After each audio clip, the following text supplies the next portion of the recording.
Person in Texas infected with bird flu through dairy cattle. It is only the second case of a human testing positive for bird flu in the country and comes after the infection sickened herds in Texas, Kansas, and several other states over the past week. A person in the U.S. state of Texas is recovering from bird flu after being exposed to dairy cattle, officials said Monday, amid growing concern over the current global strain of the virus as it spreads to new species.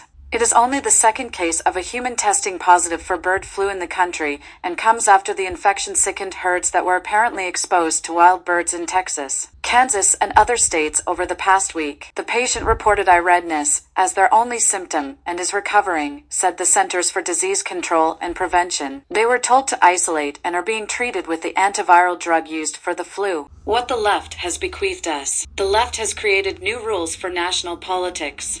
Here are some precedents they now have established for America in the future. 1. When in control of the Senate, demand the end of the filibuster. When not, don't. 2. Call for the end of the Electoral College, but only if it appears to recently favor the candidate of the opposition. 3. In an election year, change any state balloting laws deemed unhelpful through administrative fiat or court order to favor your political candidate. 4. Seek to flip electors from voting in accordance with the popular vote count in their states. Indict as an insurrectionist any of the opposition who dare do the same. 5. Raid the home of any opposition ex-president who removed classified files. Exempt any sitting president of your party who did the same. 6. Swarm the private homes of, and then bully and intimidate any Supreme Court officials, politicians, or citizens you oppose. Biden bribery allegations. Grand jury accuses key source of lying. The U.S. Department of Justice and the Federal Bureau of Investigation seem to have their wires crossed over a key witness in the Hunter Biden bribery investigation. DOJ Special Counsel David Weiss announced a grand jury issued an indictment against Alexander Smirnov.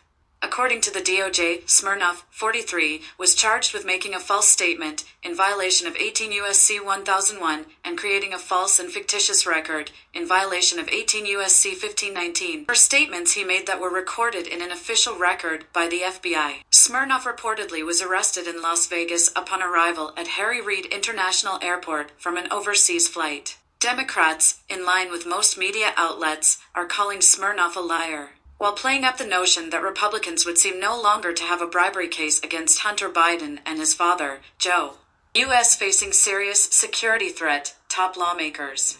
The United States is facing a new and serious national security threat, top officials warned Wednesday, with two media outlets reporting it involves a Russian attempt to build a space-based nuclear capability. ABC News and the New York Times quoted unidentified officials saying that Russia was developing a nuclear, space-based anti-satellite weapon. According to officials quoted in the Times, Russia has not yet deployed such a capability. In public, officials said there was no need for panic, but refused to give details, only issuing cryptic statements about a serious matter, which is set to be discussed in a closed-doors meeting between congressional leaders and the White House on Thursday. The first inkling of something unusual came from U.S. House Intelligence Committee Chairman Michael Turner, who abruptly issued a statement referring to a serious national security threat. I am requesting that President Biden declassify all information relating to this threat so that Congress, the administration, and our allies can openly discuss the actions necessary to respond to this threat, he said. Unidentified sources told NBC and CNN the threat was a highly concerning Russian military capability, without providing further details.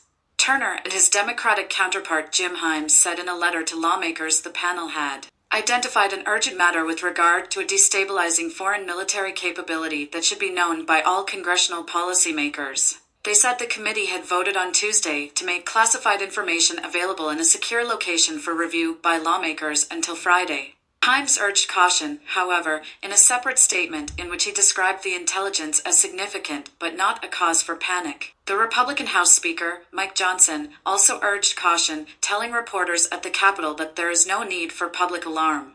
Trump wants delay in election interference trial as Jack Smith continues to trash democracy. President Trump has asked the Supreme Court to lengthen the delay in the trial that comes from special counsel Jack Smith's 20202 election interference fantasy, stating that he has presidential immunity that protects him from prosecution. The former president's lawyers filed an emergency appeal with the Supreme Court Monday afternoon, only days following a ruling in the matter by the D.C. Appeals Court says that Trump, who is the 2024 Republican frontrunner for president, is not immune from being prosecuted in Smith's case. Trump's request asks for temporary relief to stay or block the appeals court decision from taking place. The purpose is to give Team Trump more time to file an appeal in the Supreme Court to decide whether a former president has immunity from criminal prosecution on action that were taken while in office, a matter that has held the standard that is in favor of Trump. The trial that comes from Smith's case remains on hold awaiting a resolution of the immunity decision. The Justice Department could request an expedited decision of the initial emergency appeal. The result will be that such prosecutions will be common, leading to a destructive cycle of recrimination. This will cast a looming shadow over every future presidency by weaponizing every political opponent by extortion or blackmail with an explicit or implicit threat of indictment by future hostile administration. This prosecution will only trash democracy for generations.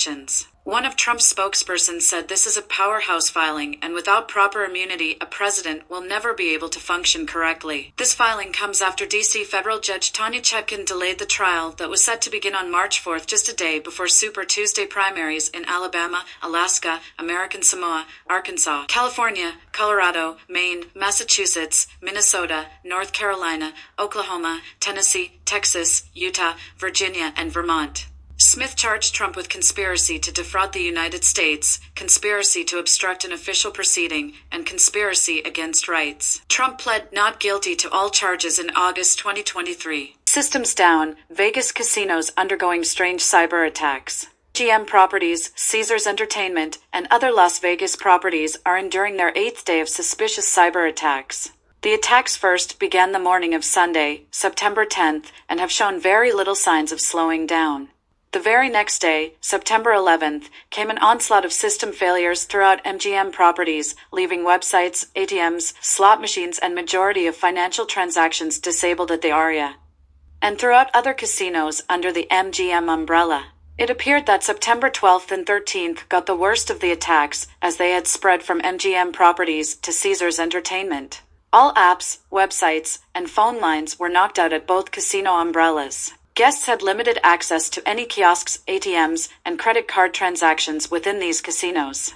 Many have also reported unusual charges to their credit cards, but have not been able to view their charges and receipts during their stays. Elevators have been down, and people have been kicked out of their hotel rooms with faulty room keys. All employee portals had gone haywire, leaving employees no choice but to check in and cash out guests by hand. According to a local source in the Las Vegas area, people are just abandoning machines with money still left in them. This all comes at the speculation of a group of cyber attackers being paid off an estimated $30 million by Caesars Properties. For reasons still unknown, MGM Properties released a statement in an attempt to alleviate public concerns and have since offered free parking at all of their casinos. Signs finally seemed to turn in the right direction on September 14th, with systems beginning to come back online, and property amenities such as restaurants, shows, and spas up and running once again. Employees at all of the casinos under attack have also been assured that they will still receive their paychecks on time. When September 15th rolled around, many casinos picked up their foot traffic. Signage could be found everywhere, making guests aware of the current cyber situation. At MGM Properties, credit card transactions still were under caution, and rooms could only be booked via third-party providers. On September 16th, a massive outage was reported at the Venetian Resort. No other reports have been made about the condition of the casino since the outage took place. By September 17th, services at MGM Properties had been disclosed to be in full operation, though there continues to be evidence suggesting otherwise. MGM Properties' website remains the hub for frequently asked questions on the pressing cyber issue. In addition, Harrah's Hotel and Casino is facing abnormal outages, but is not disclosing any further details on the situation. It's the next era of the Taylor Swift travel boom. Are you ready for it? According to a Skyscanner travel trends report, 44% of Americans polled would take a short flight to see their favorite musician or band in concert, with 18% saying they'd fly farther. That rises to 60% if it means paying less for concert tickets. In 2024, these gig trip travelers combine their curiosity for new experiences and desire to explore the world with their love of their favorite artist to craft once-in-a-lifetime vacations. One show definitely fueling global travel, the record-breaking Taylor Swift Eras Tour resumes this month with 85 sold-out stadium shows in Asia-Pacific, Europe, Canada, and the United States. According to Lighthouse data, the Eras Tour will create the highest room rate of the year for each city it passes through. For example, Amsterdam hotels are up $173, Cardiff, Wales is up $162, and Dublin is up $108. The demand for the August concert weekend in Vienna is notably higher compared to other weekends, with several five-star properties and accommodations near the stadium already fully booked, adds Helen Bichna, B2B Communication and Media Relations, Austrian Tourist Office, Inc., a Virtuoso preferred partner. The anticipation surrounding Taylor Swift's concerts has undeniably created a surge in demand for accommodations, reflecting the significant impact on tourism in Vienna during this period. Trump promises to restore gun freedoms in Pennsylvania speech. Former President Donald Trump said Friday he'd never limit gun rights for Americans amid surging crime, border insecurity and global instability, all side effects of a Democratic administration he deems corrupt and immoral. Now I stand before you with a very simple promise. Your Second Amendment will always be safe with me as your president, he said. When I'm back in the Oval Office, no one will lay a finger on your firearms. It's not going to happen. Trump's pledge came during a 75-minute speech at the Great American Outdoor Show in Pennsylvania's capital city of Harrisburg as he chases the Republican presidential nomination. Even as they turn America into a crime-ridden, gang-infested, terror-filled dumping ground, Joe Biden and his thugs will do everything in their power to confiscate your guns and annihilate your God-given right to self-defense, he said. During the event hosted by the National Rifle Association, the former president recalled his efforts to protect and expand gun rights during his first term, including opening federal land for public hunting access, reversing an executive order that limited ownership rights for some Social Security recipients, and withdrawing from the United Nations Arms Trade Treaty, where basically they take your guns, Trump said. He also committed to undoing a federal rule that recategorizes pistol braces as short-barreled rifles, compelling registration of the weapons lest owners face a felony charge punishable by up to 10 years in prison. 25 states have challenged the rule in federal court. Without his intervention, Trump painted a bleak picture. It means hundreds of more radical left judges waging a crusade against law-abiding gun owners, and 4 more years of Joe Biden means a non-stop war on gun makers, dealers and sellers designed to put the entire industry right out of business, he said. He didn't forget to skewer the Department of Justice's decision against charging President Joe Biden for mishandling classified documents over his 40-plus years in office, either, calling his own infractions peanuts comparatively.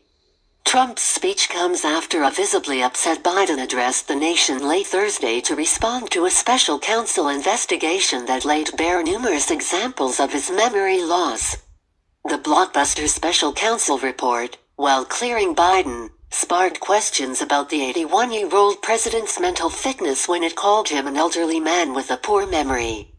Trump didn't mince words on Friday, warning that the world teeters on the edge of World War III. We have a guy that can't put 2 sentences together and he's in charge of negotiations with Russia, with China, with North Korea, he said.